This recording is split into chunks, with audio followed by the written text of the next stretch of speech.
Okay, welcome to Bitrix Live. I am Damien Edwards, Commercial Manager here at Interface, and with me I've got our Support Manager Andy Naylor. Hi guys, if you've got any questions throughout this hour-long live session, then just put them in the box on YouTube, or you can tweet us at Interface, or you can drop us an email at live@interface.com, and we can answer them either if we get a chance to through this session, or if we don't get a chance to answer your questions, or if a question comes up midweek, just drop us an email or through one of those methods and we'll answer it next Thursday. We run this session every Thursday at 10 AM Eastern Time. Okay, let's see if we've got a question I think come through beforehand. Yeah, certainly. So we had a question come through just about creating a form on Bitrix and then just displaying the results of that form so you can see who's answered it and what the answers are. So there's a number of different methods. I know this person who asked the question didn't want it to integrate with the CRM because there's obviously CRM web forms. So instead they wanted the form we're going to use is the workflow form. So if we go into workflows on the left hand side here, and then workflows in activity stream, and then if we just create a new, so we'll call this Bitrix24 live test form, and you can write a description in here, so we can put, and you'll be able to see where this appears when we show the form. And then if we just sort it to the first form on the list, we can give it a little icon if we wanted to. I'm not going to in this case. If we click on access, we can provide access to the people who are going to see this form. So it may be that you don't want everybody in the company to be able to fill the form out. In this case, you would select the users who you want, so you can do it individually, you can do it via a user group, or you can do it via a particular department from your company structure. So in this case, can I just ask, on user groups, that would be only specific to the self-hosted, is that right? Yeah. So you wouldn't see that one on the cloud edition, but you've got the option of department or social network group, which is actually a work group, isn't it? Yeah, so sorry, yeah, you wouldn't see this top section here, user groups, on a cloud version, because we're on a self-hosted version at the moment. I know the person that's asked does have a self-hosted, so yeah, so you wouldn't have the top one here. So in this case, we're just going to say it's for all employees, and we're going to give them full access for the moment, so I can show you everything that's happening on here. So once you click save, that will then create the form. So that will then create the action block here. We want to show it in the activity stream. Click on Bitrix Live Test Form. And now the first thing we want to do is actually start building up our form. So if we go to the actions in the top right hand corner and click on Customize Fields. So you can see here there is one field that gets created every time you create a new workflow form, and that's the name. You can rename it if you wanted to. So we'll just say first name in this case, and then we'll save it as that. And then what we're going to do, we're going to add another field, and we'll have that as last name. We'll set it to the type of string, so we can have it like that, and then we'll have it second on the form itself. So you can see how you can build these forms up. There's obviously a range of different fields types that you can use. So you can link things to the CRM if you wanted to. Number, strings, just a text field. You can add files. In this case, we'll add a list, and then we'll just say favorite car in this case, and then we'll click on the list items, and we can say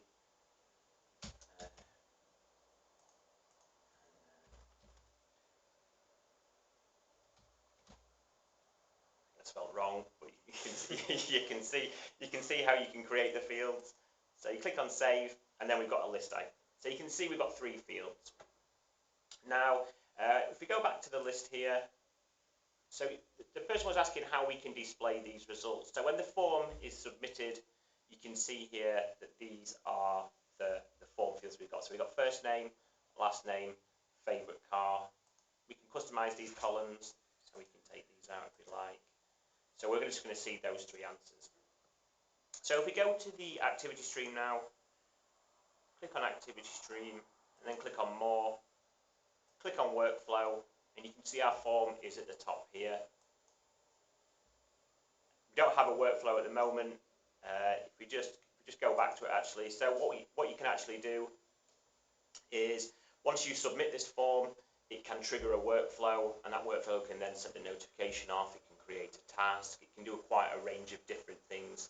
In this case, we haven't created one at the moment, but I'll just put my details in here, and then we'll click on BMW, click on send, and that's it. So the data has now been sent to this particular workflow. So if you've got access to the block here, so click workflows and activity stream, click in here, then you can see here first name Andy, last name Naylor, and then the favourite car. So this is where you can build up a series of your results in here. Okay. Yeah, okay. We've had a question about how to prevent a user from updating the stage of a lead, and there are a couple of different ways that you can handle this. I think input. I don't think there's a permission level that allows you to do this. But let's just have a look in leads. So you've got the option within a lead to you've got the option actually within a lead to deny access to the lead when it achieves or when it's set at a particular stage, or to prevent from delete or export when it's set at a particular stage. But it doesn't allow you within this section to prevent a user from actually changing the stage. So we would need to use a business process. Let's go into settings within the CRM and into automation, and we're going to business processes, and there might be something in here. I think there's a process in here which kind of handles this. Not that one.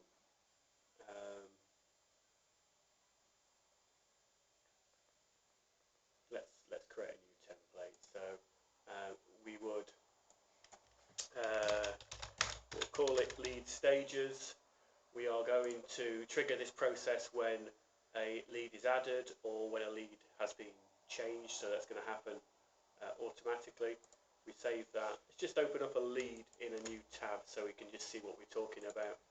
And if I open this lead, you'll see that we have 5 stages available within this lead. So let's say we're able to update to this stage valuing, but we want to prevent most users from updating to the stage assigned. Let's say possibly we could add in some sort of approval process so that actually we can achieve this assigned stage if it's been approved by a manager. So we are going to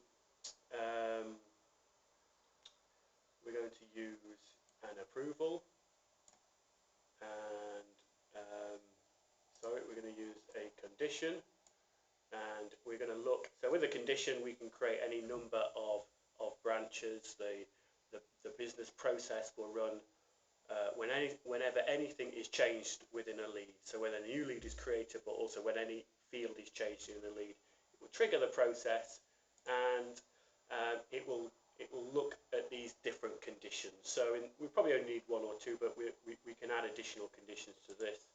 So we're going to look for a element field. We're going to look at the status of this lead, and we're going to look at when the status gets to assigned. So in fact, go back into there. We could call that signed. Similarly, we could have different stages of this lead that might also do a similar thing on these two branches. So when the stage achieves assigned, what we want to do is modify this particular item. So if we go into here, we're going to click onto status again, and we're going to change the status from assigned back to the previous stage, which is valuing. So if we just click back into the lead itself again, so we can see when we update to assigned, we want to revert back to the previous stage, which is valuing. So we need to do, save that. What you probably want to do then, in order to people to understand actually what's gone on with this process, it will happen in the background. So as soon as you update it, when you refresh the screen, it will revert back to the previous stage. You're probably going to want to tell people that that's happened. So we can send a notification. Let's put the sender in there. Let's put for this demo, let's put the recipient in as the same person.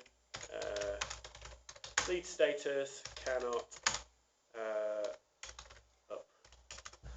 update without approval.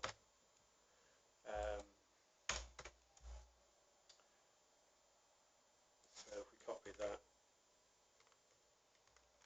also into there and save that. So let's just apply that so that process will work. Let's go back into our lead and refresh this page. And we want to update to assigned. When I do that, you can see that I receive a notification. Lead status cannot update without approval. You might want to link actually within that notification back to that lead status.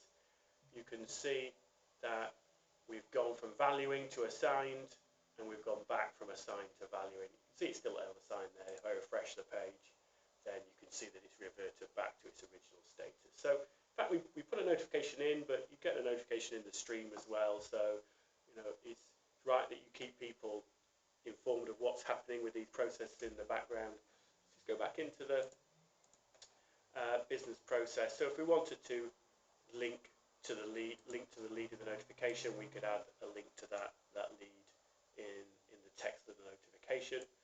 It's okay when you get a notification when you're on the lead page, but if you're not on that page, you might want to know what it's referring to. Just what we might want to do at this stage is add an approval in. So let's say we've updated the stage, we received a notification, but actually we still want to update the stage of this lead. So we can escalate this to a manager. And if we go into here again, let's put for this demo, let's put myself in as the person who's going to approve this. Call it lead status. A user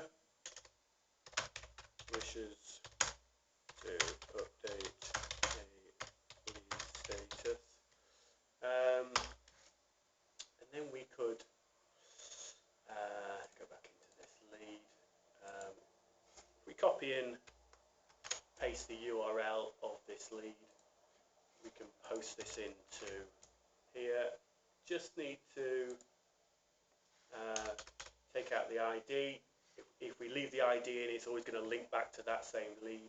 But we can dynamically submit the ID by using this ID value in here. So this is going to look at the relevant ID and link us to that ID, to that lead.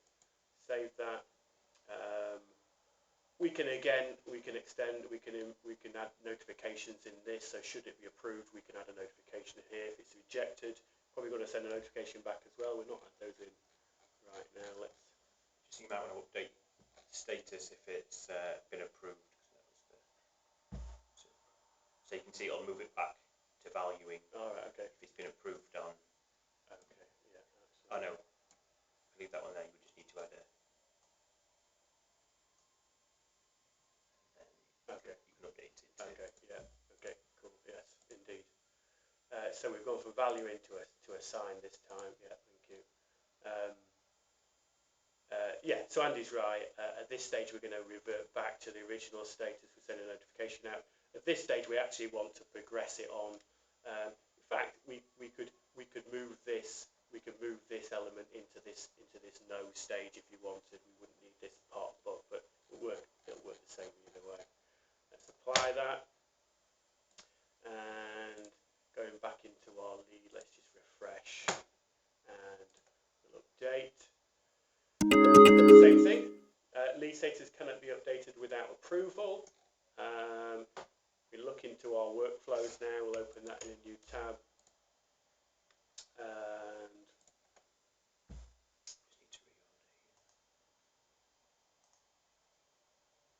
okay, so we can see that this is the user that's made the change. This is the person that's the supervisor that's being requested to approve this change. The same person in this case, but you can see the text. I wish a user to update the lead status. If we open this link up, should take us through to the original lead. It's now at the original value, and if I drop back into the approval and open up this window, I've got the option to accept or refuse. Let's accept it and see whether that actually updates the stage. What we need to do now is refresh, and indeed it's worked. So the stage has been approved. You might, as I say, you might want to at that stage, after the stage has been updated, you might want to send a notification out, say, look, your manager's approved this. The stage of this lead has now progressed onto the next stage, and that's it. Okay, so we had another question come through about can I send emails out of Bitrix and see them as well inside Bitrix? So you can send emails out of Bitrix via the CRM. So if I go into the CRM here and go into a contact, for example, so if we go into Mark Moon here, and then we can click on email, and then you can see automatically it puts to Mark Moon, and then you can write the email out that you want. Bitrix does have a cool feature where you can select a template, so you can actually put in pre-filled emails, so you don't have to write the same one each time. So that's a good way of sending emails out. And once you do send one out, it will make a copy of that outgoing email into the activity stream. And then the way to actually see them when they come back is that you would need to integrate your email here. So Bitrix has all these options to integrate your email. So each user would need to do this. And once you integrate your email, then it will check your inbox for all your received mail, and it will also check your sent email for all your sent email. And if the user that you're receiving an email from exists in the CRM, then it will put it into that CRM contacts activity stream. And the same if you were to send an email from your Gmail, for example, it will check who you're sending it to, and if that contact exists in your CRM, again, it will copy it to the activity stream. So there is a good email integration. You can't actually see inside Bitrix, you can't actually see like your mail client. You can't see all the emails that you've received in a user interface on the front. It is a case of just seeing a history of communications with your contacts in your CRM. Yeah, absolutely. So you have full integration two-way. So outgoing and incoming emails will copy into the activity stream of that contact. So that is the case if you continue to use, as Andy's saying, Outlook or Gmail or your other provider. Bitrix includes its own email client, which allows you to have an inbox and see sent items and things. But it doesn't necessarily mean that you get any additional integration by using the Bitrix email client. So we recommend, if you're using Outlook or Gmail or something else you're happy with, to continue to do that and just to simply do the integration. That will give you the same level of connectivity that you would get if you use the Bitrix built-in email client. But yeah, of course you want to use email client using Gmail. There's a cost to using Gmail, so you might want to use the Bitrix client, which is built into the product and as no additional cost to you. Okay, we've got a question here about where is my data stored on Bitrix.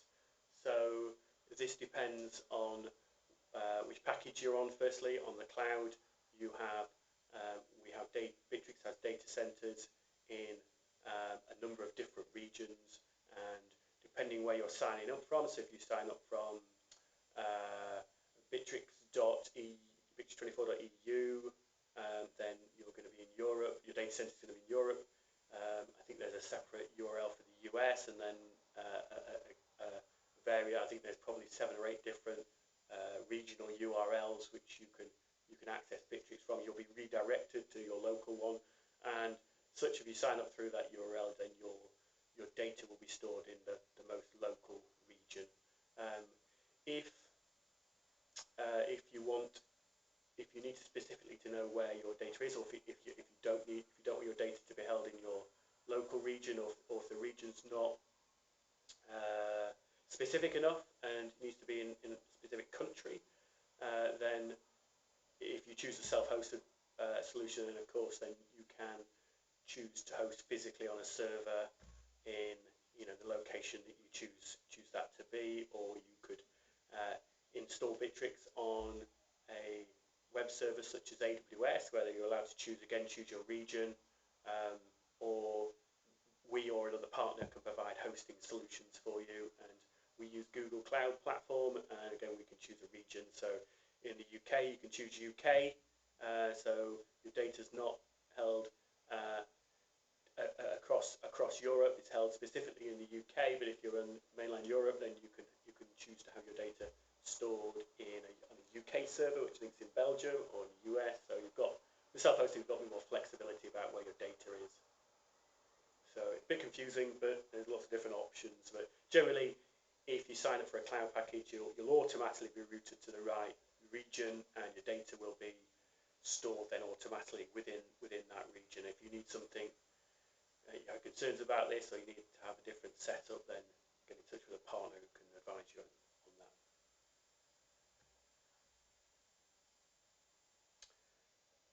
Is there a way we can trigger a workflow based on a task completing?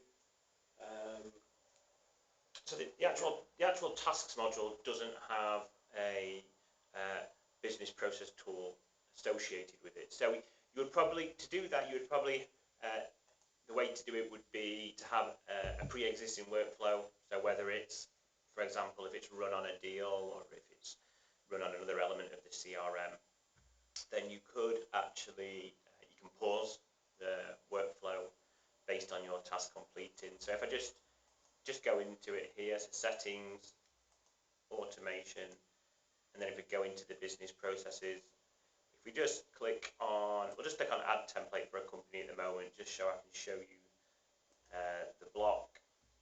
Then if we go to the actual tasks here, just close some of these.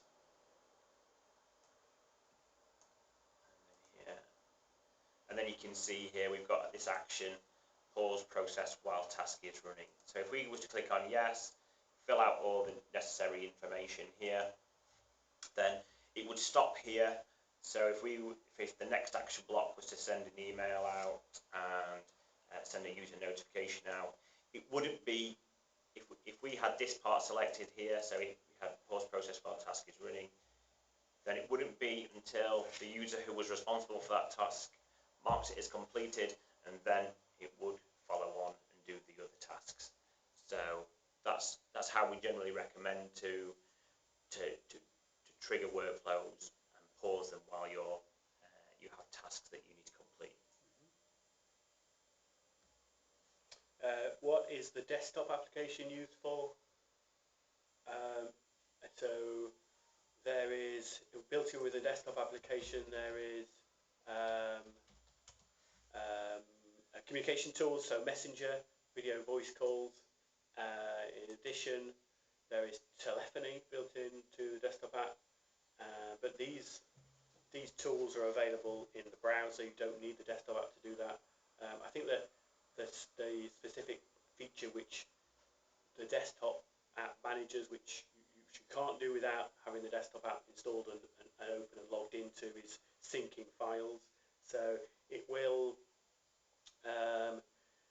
copy files that you have selected it to do from your Bitrix application to a folder local on your machine. So anybody running the desktop app has permission to access those files, will be syncing a copy of those files to their local machine through the desktop application. So this happens in the background. If you change a file locally, then if you edit that file locally, then it will copy the new version of that file into Bitrix. So if you imagine there's more than one person with this file locally, if there's various people who are editing files locally, then it's going to copy, each time a file saved, it's going to copy that version into Bitrix so that the latest version is available, and then sync that latest version down to other users' local copies. So there's it relies on syncing over the internet. And imagine if you're editing a file locally, save it, syncs to Bitrix, it needs to then copy that latest version to everyone else's local folder. So as you know, you need to be aware of how that process works to sync files across over the internet. If you haven't got internet connection, then you're not going to be able to save the latest versions, your latest version of that file if you're editing it locally. So you just need to be aware of how that process works. You can disable the syncing process, but it's useful to have access to these files offline, I guess. Yeah, I think you're right. It just basically acts as a middleman between your local machine and your Bitrix24 online. And you just got it up on the screen here. If you do want to download the desktop application, it is free. You can download it for Windows and for Mac. So you would just come to Bitrix24 website, click on the apps, and then the desktop application at the top here. Yeah, okay. We've got a question here about, can't find your workflows that have been seen on your webinars. How can I find them? So it depends on which workflows. So there's different places. You ever look at where all the workflows sit within Bitrix? Let's leave that business process. So if we go into workflows on the left, then we'll click into workflows in activity stream. Then these are all the workflows that you have available. If they're ticked, this box is ticked, then they're available to run in the activity stream. I think you just, as an administrator, I see this. As long as I've got, no, I think you can get access to this, can't you? I think if you've got access to the individual workflow, okay. I think you can do that. So this is the place to go into workflows and then workflows and activity stream. If you can't see it because you haven't got permission from the creator of that workflow. Yeah, or alternatively, if you do have the free version, I don't believe you get the workflows with it. So you do need to be on a paid version of Bitrix. So that might be another reason why you don't see it. If you're on a paid version, you will have access to the workflows and all these on here. Okay, so this is what we would call workflows. It might be though that you're referring to business processes that sit within the CRM or workflows on CRM entities. If we go into the CRM and settings, and if you go into, again, you do need administrator permission to access this area, and go into automation, then you can access your business processes by clicking in here. And we went in here earlier, so I click in templates. I can see all my workflows that are running on a lead. You can see kind of quickly on this page as well how these are running, whether they're running automatically. So if you're getting a lot of notifications, a lot of strange things are happening in your system, you don't know why they're happening, probably because there's a workflow happening. So just have a look in here and see whether there's anything auto running. So the ones that don't auto run are workflows that you need to trigger manually. Just click into, say, a lead. Have a look at how you trigger them manually in here. So if you want to run a workflow, you can access them up here, and I can trigger a workflow manually from here. But these ones that say create or update means they're running automatically. So running either when a new lead is created, it will trigger this workflow, or when a lead is updated, meaning when any field on a lead is updated. When anyone changes a field on a lead, not when the page loads or refreshes, but when when somebody changes actually some data inside a lead, that will trigger that workflow. So just check across all your workflows whether there's anything running automatically. If we go back to types, you can check it across leads, contacts, companies, and deals. I guess the only other area really will be in the drive on documents. So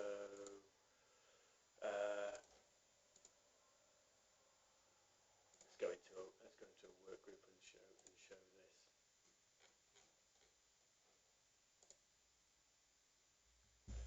So if we go into a drive and into one of these folders, then we have business processes here. If I click on here, you can see the available business processes that can be run on a document. If we go into the settings in there, configure business processes,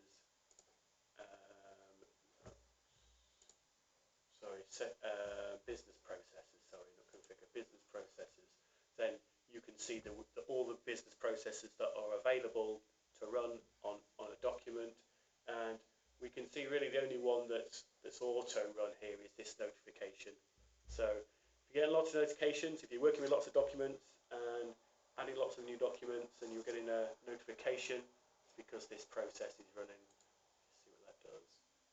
Simply just sends a notification out. So when a document, if we just click back, when a document is created, so not when it's changed, but when it's first created, it's just sending a notification out, say that, or so when a document's added to this drive in this work group, it's going to send a notification out, say there's a new document. So we get a lot of questions about, I'm receiving this notification, or this something's happening and I don't know why it's happening. It could be that somebody's created a process that's triggering some change in the system. I think that's the three areas: workflows in the activity stream, the CRM, and documents. And then actually, the final one is on your lists module. So that's pretty much like very similar to the workflows section, but you can also create a list which allows you to trigger another workflow. Okay.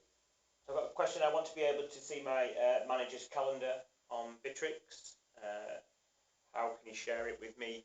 So it's pretty simple with calendars. Each user has their own. So you can see in here, you've got your My Calendar. If you click on, I think if you just go into settings here, go into the settings of your individual calendar, then you can see at the bottom you have a section called Access Permissions. Now, you just have to make sure, or your manager will have to make sure that he or she's got all this is set to view, or if you want to be able to edit their calendar, then you can set it to this as well. And then once you've set that, you just need to go to the calendars, and then you can add a user's calendar.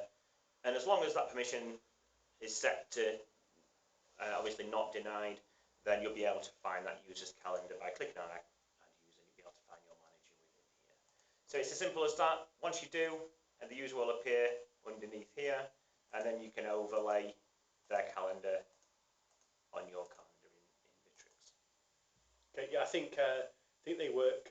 Bitrix calendars work pretty much the same as your Outlook or Gmail calendar or the calendars you use. It's just a case of being able to find your way around all these different settings up here.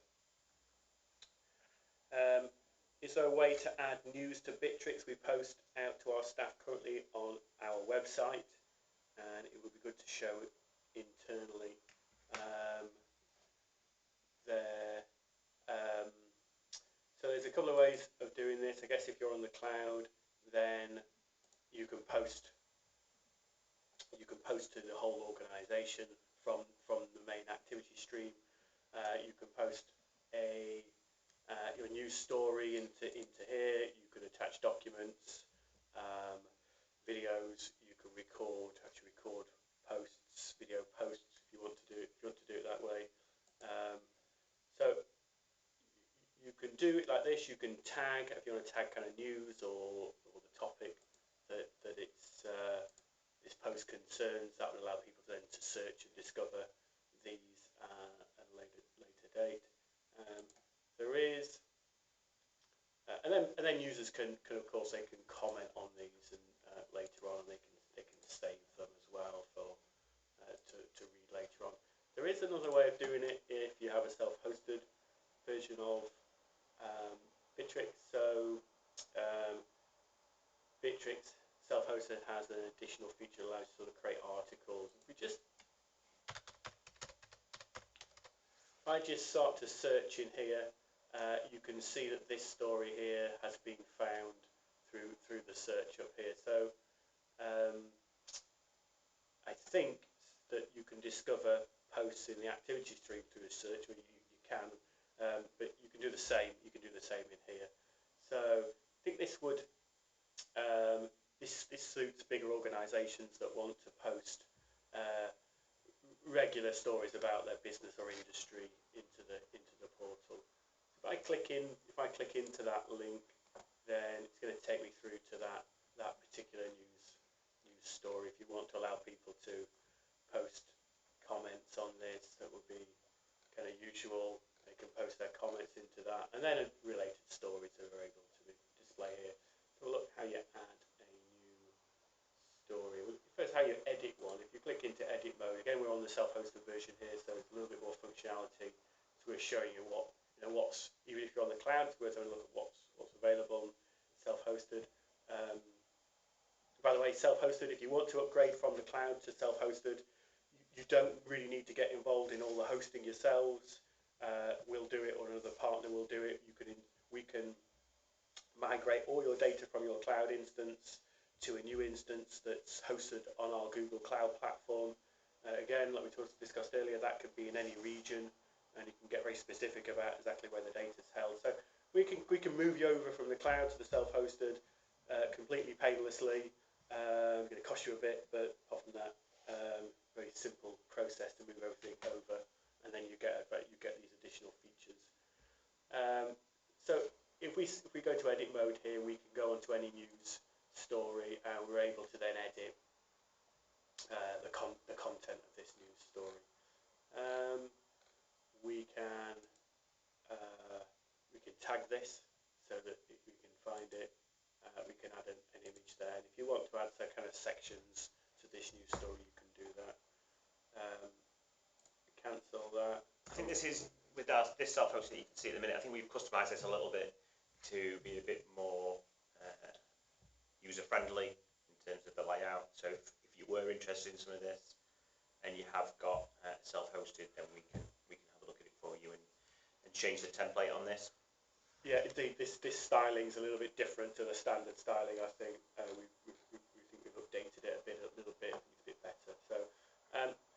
So that's how you edit a story. If you want to categorize them, then they can sit, like this in different categories.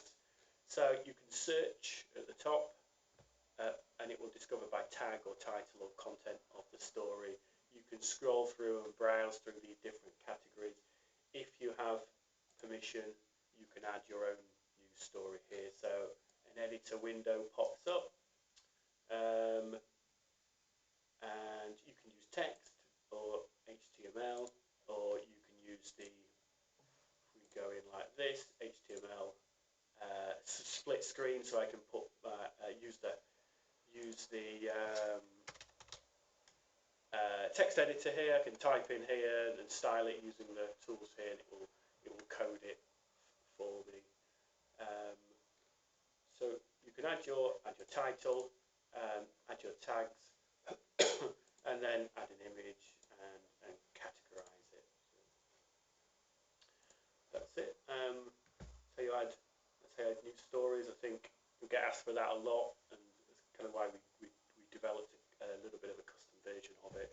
If you've got self-hosted, this will be available free of charge. If you want to get in touch with us, we can give you the key that allows you to add this plugin to your instance, no charge.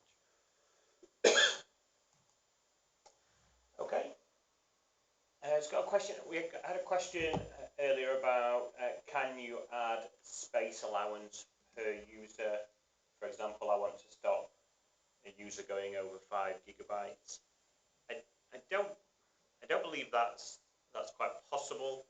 I think we have done in the past where we've created a little bit of custom code on the self-hosted version to show what groups and what users are in terms of their personal drive on Bitrix, what space that takes up, and what space a work group takes up.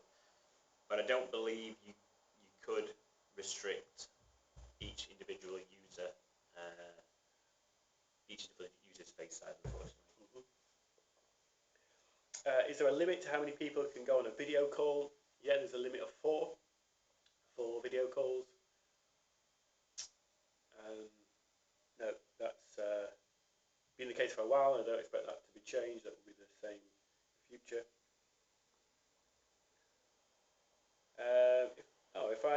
When I get a notification if I get close to filling our space on your server. So if you are hosting yourself, you need to be aware of any sudden increases in space that you're using on your host should somebody decide to upload a large number of documents. Of course, if you're using the cloud, that's all managed for you.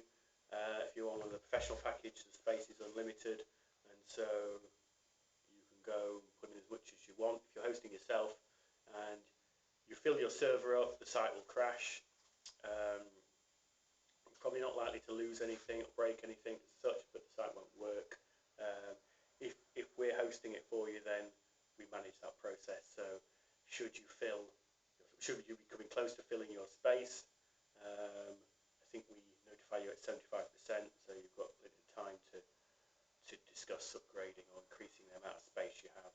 But we can increase your space within an hour. So it's very flexible hosting that we have. It's very easy to scale it up as and when you need to. Just got a question coming through on YouTube. Is the news section available on the cloud? I don't believe it is. Is it? No, news section is not available on the cloud. To be honest, it's a very useful feature. It's a very sought after feature, but it's not a cloud product, so you need the self-hosted. So there's a number of reasons why you should consider upgrading to the self-hosted. There are additional features such as news and help desk, e-learning, but I think one of the two main reasons would be it's customizable. So you've got the option to access this edit mode on every page, so you can remove component parts from a page, add additional component parts to a page, create your own new pages. If I just drop this down, then you can create a page or sections or edit custom pages and sections up here. Let's just go into page edit. In fact, let's go back to the home page, and we'll just show you that quickly. I forgot what the question was now. Is that available on the cloud? No, it's not available on the cloud. We'll tell you the reasons why. You might want to consider the self-hosted. Firstly, it's the additional features. Secondly, it is the option to be able to customize any element. If I go into the page editor here, opens up all the code at the bottom in a split screen, but also the individual component, Bitrix component parts. We have a widget in Bitrix which shows you up and coming birthdays. It sits on the right hand side. If I open up that component, I can edit the features of that component. So things like just how many of those upcoming birthdays I'm going to show, I can change that in there. If I wanted to, I could add an additional component into here. We run through this on our self-hosted webinar. Let's say I wanted to add a deals component. In theory, I can add that little element will show a list of deals into this page. I'm not going to save that. I'll come out of that. Exit without saving. Yeah. Okay. So the self-hosted has additional features. It's fully customizable. So I can edit pages, I can create new pages and use the standard components to create whole new pages. I can add a menu item for it so people can access that. It has a very comprehensive control panel area where you can access all the services and a very comprehensive list of settings to allow you to configure how the system works. So it's customizable, but in addition to that, it has a full API which allows you to do the integration you might want to do with other systems. So I've got another one. Will my system be updated automatically with any updates So yeah, if you're on cloud, your updates will be pushed through automatically. So Bitrix does release quite a lot of updates. It's constantly evolving. It's adding new features all the time.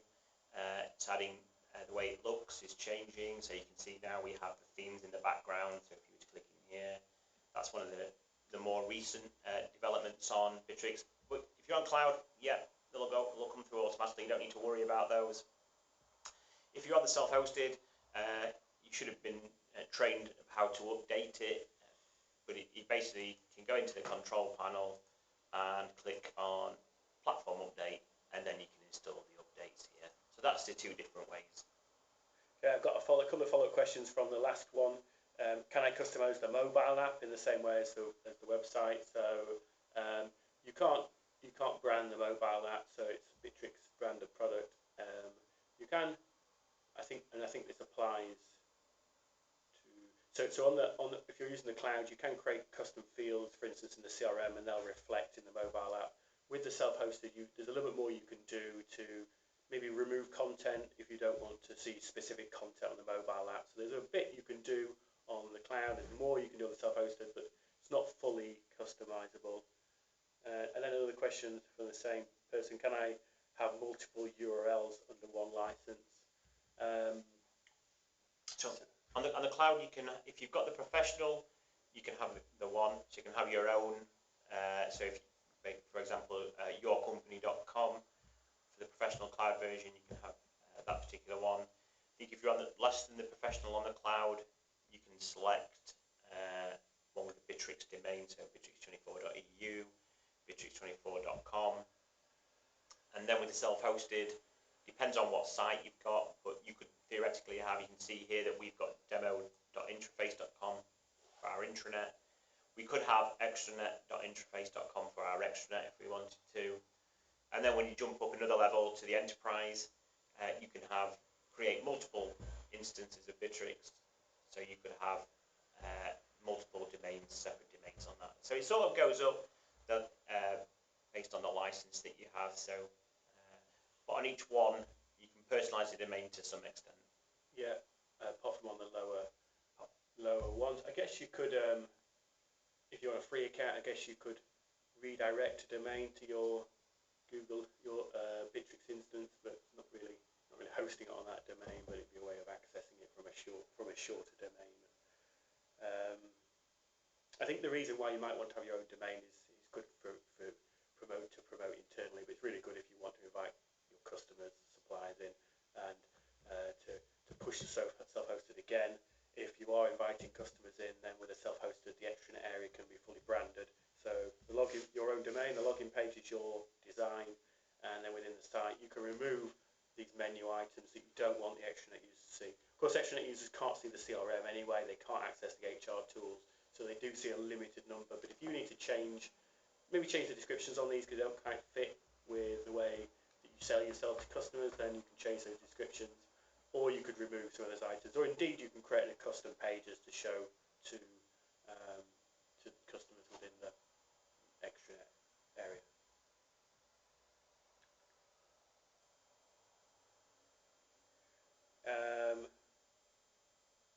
What is the difference between a work group and a project group?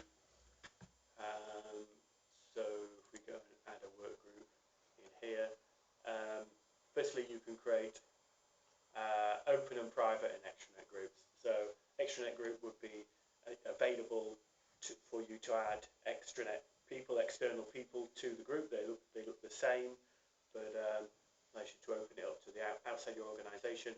Open and private group explains underneath, but you can visible to everyone, and anyone can become a member of the group. I don't know if they need an approval or whether they can just join. You can just join without approval. Private group. It's not visible, and people can't discover it or join it. So generally people create private groups. Difference between a work group and a project really is the fact that a project has a kind of time frame attached to it. So see if we've got one, a deadline to the group.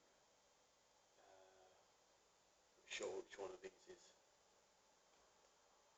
So you'll have a bit of information in here. This is a work group, but on a project group, you'll see some dates around deadline of this group as well. So it gives you, if you want to create a if you want to use a work group for a project in that's something you need to deliver, then it has a deadline, then use the project. If you want to create a group for maybe just for a client, so whenever you need to add tasks or documents and share this with a client, then you just create a work group. It doesn't sort of have a finished date. It will exist for for as long as you have you're working with that client. So yeah, you can see here for the work group you've got the dates. I did actually notice something the other day that had been introduced. Click on just give it a subject, click on projects. So if we go into here, I do believe we have the bill option now for a particular project. So that will then be linked to your CRM, and you can then invoice for a particular project when it's finished. So that's another feature that's been introduced quite recently. So yeah, that links to your CRM, and it really optimizes what a project work group should be used for. It's like Damien mentioned, it's got a start point, it's got an end point, and then you're going to create a series of different tasks for that project, invite people, the project manager in this case project assistants.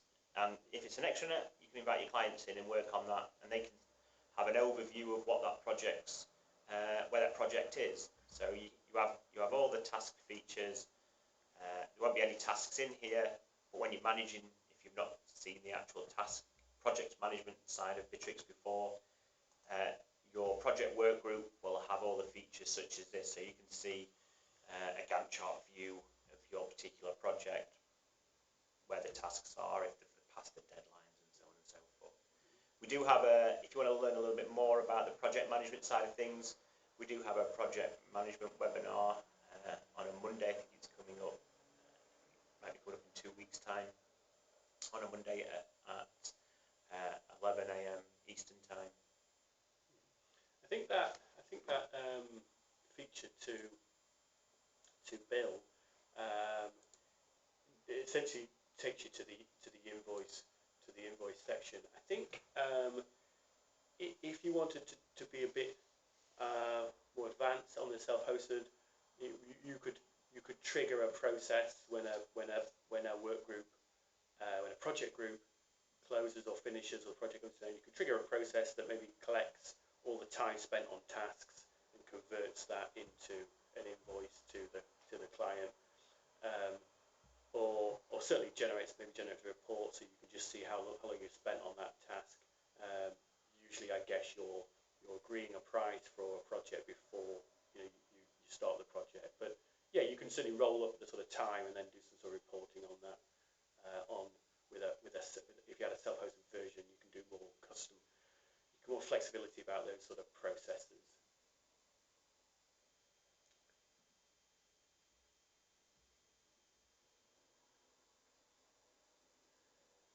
Can I track inventory? So you can. We get asked this quite a bit. You can certainly add products to the CRM within Bitrix. If we go down to here, then we can add. Let's edit this product. We can add a product, give it a currency. Manage the VAT rates on that. You can have it as in different units of measure, and of course add a price to that. Can we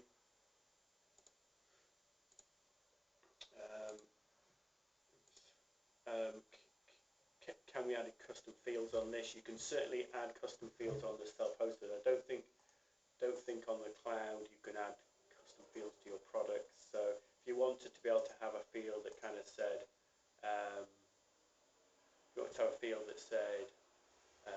stock quantity in stock in order so you can manage inventory levels, if that's what we're referring to, then you could do that with the self-hosted.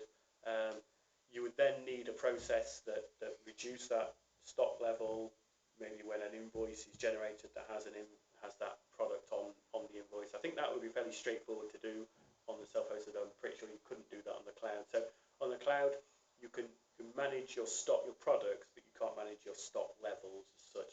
And to be fair, Bitrix isn't a tool really for managing inventory at a complex level, but we do it for businesses. They do have to have the self-hosted in order to do a sort of basic management of inventory and stock. See if we've got any more questions. Can I put an RSS feed onto the site? So you can on the self-hosted. So if you click on activity stream here, you can actually feed an RSS stream into the activity stream. So if we just go into the control panel and click on services, you have these external data sources here. So click on publishing to activity stream, add connection, and you can add an RSS feed. So you just need to know the details. We do always warn people, just be careful how active the RSS feed is. So if you were to add a live news, for example, RSS feed, we have seen them where the streams are publishing hundreds of articles on the RSS feed hourly. And if that was the case, just be careful, because it would obviously all feed into your activity stream. It would over. You're going to lose some of the actual activity of your organisation, amongst all that. Yeah, absolutely. Okay, I think we're coming towards the end. If you've got any questions, last questions, send them in.